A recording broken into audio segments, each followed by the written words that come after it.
An Epistle to a Friend. By Samuel Rogers Villula. Et pauper agelle, me tibi, et hos una mecum, et quos semper amavi, Commendo. Preface. Every reader turns with pleasure to those passages of Horace, and Pope, and Boileau, which describe how they lived and where they dwelt, and which, being interspersed among their satirical writings, derive a secret and irresistible grace from the contrast, and are admirable examples of what in painting is termed repose. We have admittance to Horace at all hours. We enjoy the company and conversation at his table, and his suppers, like Plato's, non solum in prćsentia, sed etiam postero die jucundć sunt. But when we look round as we sit there, we find ourselves in a Sabine farm, and not in a Roman villa. His windows have every charm of prospect, but his furniture might have descended from Cincin-natus, and gems and pictures and old marbles are mentioned by him more than once with a seeming indifference. His English imitator thought and felt, perhaps, more correctly on the subject, and embellished his garden and grotto with great industry and success. But to these alone he solicits our notice. On the ornaments of his house he is silent, and he appears to have reserved all the minuter touches of his pencil for the library, the chapel, and the banqueting room of Timon. Le savoir de notre siècle, says Rousseau, tend beaucoup plus art détruire que édifier. En censure d'une tonne de maître, pour proposer, il en faut prendre un autre. It is the design of this epistle to illustrate the virtue of true taste, and to show how little she requires to secure, not only the comforts, but even the elegancies of life. True taste is an excellent economist. She confines her choice to few objects, and delights in producing great effects by small means, while false taste is forever sighing after the new and the rare, and reminds us, in her works, of the scholar of Apelles, who, not being able to paint his Helen beautiful, determined to make her fine. Argument. An invitation, version 1. The approach to a villa described, version 5. Its situation, version 17. Its few apartments, version 57. Furnished with casts from the antique, and c. version 63. The dining room, version 83. The library, version 89. A cold bath, version 101. A winter walk, version 151. A summer walk, verses L63. The invitation, renewed, version 197. Conclusion, version 205. When, with a roamer's skill, thy curious mind has classed the insect tribes of humankind, each with its busy hum, or gilded wing, its subtle webwork, or its venomed sting, let me, to claim a few unvalued hours, point the green lane that leads through fern and flowers, the sheltered gate that opens to my field, and the white front throw, mingling elms revealed. In vain, alas, a village friend invites to simple comforts, and domestic rites, when the gay months of carnival resume their annual round of glitter and perfume. When London hails thee to its splendid mart, its hives of sweets, and cabinets of art, and, lo, majestic as thy manly song, flows the full tide of human life along. Still must my partial pencil love to dwell on the home prospects of my hermit cell. The mossy pales that skirt the orchard green, here hid by shrub wood, there by glimpses seen, and the brown pathway, that, with careless flow, sinks, and is lost among the trees below. Still must it trace the flattering tints forgive, each fleeting charm that bids the landscape live. Oft o'er the mead, at pleasing distance, pass, browsing the hedge by fits the paniard ass, the idling shepherd boy, with rude delight, whistling his dog to mark the pebble's flight, and in her kerchief blue the cottage maid, with brimming pitcher from the shadowy glade. Far to the south a mountain vale retires, rich in its groves, and glens, and village spires, its upland lawns, and cliffs with foliage hung, its wizard stream, nor nameless nor unsung, and through the various year, the various day, be what scenes of glory burst, and melt away, when April verdure springs in Grosvenor Square, and the furred beauty comes to winter there, She bids old nature mar the plan no more, yet still the seasons circle as before. Ah, still as soon the young aurora plays, though moons and flambeaux trail their broadest blaze. As soon the sky lark pours his matin song, though evening lingers at the masks along. There let her strike with momentary ray, as tapers shine their little lives away. There let her practice from herself to steal, and look the happiness she does not feel. The ready smile and bidden blush employ at faro routes that dazzle to destroy. Fan with affected ease the escinct air, and lisp of fashions with unmeaning stare. Be thine to meditate in humbler flight, when morning fills the fields with rosy light. Be thine to blend, nor thine a vulgar aim, repose with dignity, with quiet fame. Here no state chambers in long line unfold, bright with broad mirrors, rough with fretted gold. Yet modest ornament, with use combined, attracts the eye to exercise the mind. Small change of scene, small space his home requires. See, who leads a life of satisfied desires. What though no marble breathes, no canvas glows, from every point a ray of genius flows.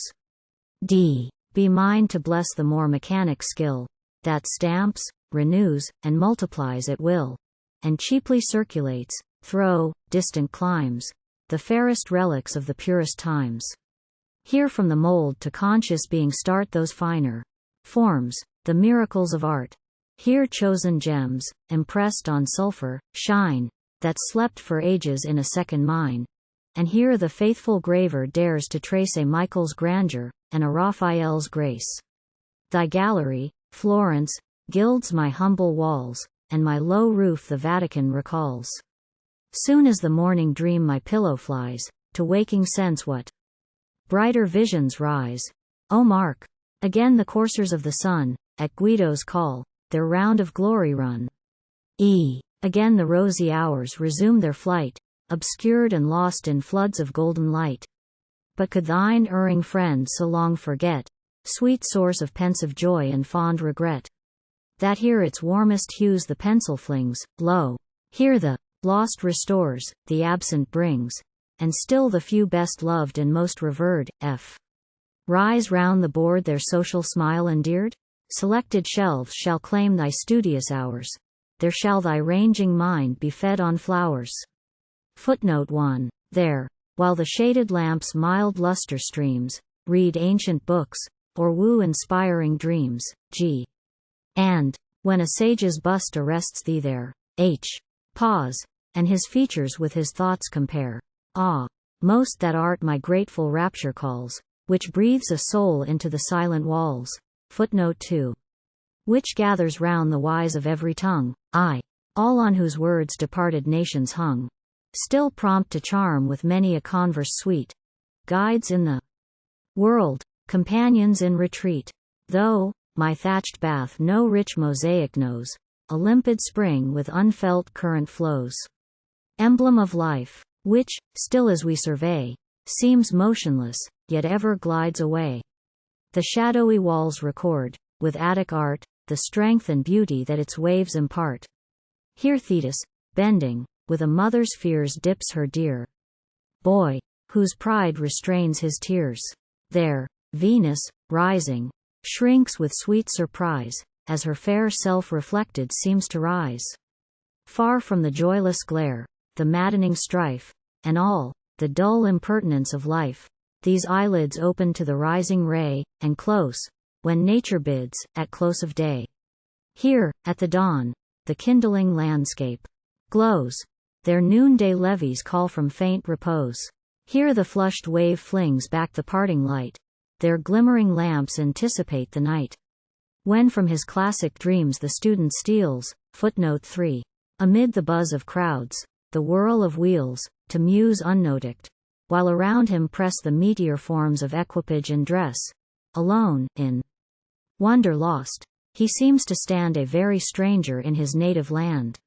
And, though, perchance of current coin possessed, and modern phrase by living lips expressed, like those blessed youths, forgive the fabling page, whose blameless lives deceived a twilight age, spent in sweet slumbers, till the miner's spade unclosed the cavern, and the morning played. Ah! What their strange surprise, their wild delight! New arts of life, new manners meet their sight. In a new world they wake, as from the dead, yet doubt the trance dissolved, the vision fled. Oh come, and, rich in intellectual wealth, blend thought with exercise, with knowledge health. Long, in this sheltered scene of lettered talk, with sober step, repeat the pensive walk, nor scorn, when graver triflings fail to please, the cheap amusements of a mind at ease. Here every care in sweet oblivion cast, and many an idle hour, not idly passed. No tuneful echoes, ambushed at my gate, catch the blessed accents of the wise and great. Vain of its various page, no album breathes the sigh that friendship or the muse bequeaths. Yet some good genii o'er my hearth preside, oft the far friend, with secret spell, to guide. And there I trace, when the grey evening lowers, a silent chronicle of happier hours. When Christmas revels in a world of snow, and bids her berries blush, her carols flow. His spangling shower when frost the wizard flings, or, borne in ether blue, on viewless wings, o'er the white pane his silvery foliage weaves, and gems with icicles the sheltering eaves. Thy muffled friend his nectarine wall pursues, what time the sun the yellow crocus woo, screened from the arrowy north, and duly hies, footnote 4. To meet the morning rumor as it flies, to range the murmuring marketplace, and view the motley groups that faithful tenures drew. When spring bursts forth and blossoms throw the veil, and her wild music triumphs on the gale, oft with my book I muse from style to style. Footnote 5. Oft in my porch the listless noon beguile, framing loose numbers, till declining day throw, the green trellis shoots a crimson ray, till the west wind leads on the twilight hours, and shakes the fragrant bells of closing flowers. Nor boast, O choisy seat of soft delight, the secret charm of thy voluptuous night. Vain is the blaze of wealth, the pomp of power. Lo, here, attendant on the shadowy hour, thy closet supper, served by hands unseen, sheds, like an evening star, its ray serene, to hail our coming. Not a step profane dares, with rude sound, the cheerful rite restrain. And, while the frugal banquet glows revealed, pure and unbought. Footnote 6. The natives of my field, while blushing fruits throw, scattered leaves invite, still clad in bloom, and veiled in azure light, with wine, as rich in years as Horace sings, with water, clear as his own fountain flings, the shifting sideboard plays its humbler part, beyond the triumphs of a laureate's art. Thus, in this calm recess, so richly fraught with mental light, and luxury of thought, my life steals on. Oh, could it blend with thine! Careless my course, yet not without design. So, through the veils of Loire the beehives glide, the light raft dropping with the silent tide. So, till the laughing scenes are lost in night, the busy people wing their various flight, culling unnumbered sweets from nameless flowers, that scent the vineyard in its purple hours.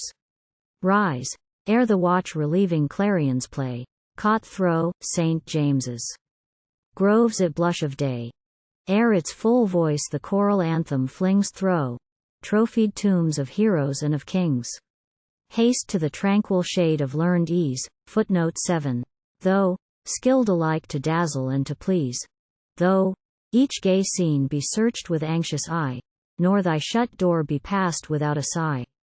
If, when this roof shall know thy friend no more, some, formed like thee, should once, like thee, explore, invoke the lares of his loved retreat, and his lone walks imprint with pilgrim feet, then be it said, as, vain of better days, some grey domestic prompts the partial praise. Unknown he lived, unenvied, not unblessed, reason his guide, and happiness his guest. In the clear mirror of his moral page, we trace the manners of a purer age. His soul, with thirst of genuine glory fraught, scorned the false luster of licentious thought.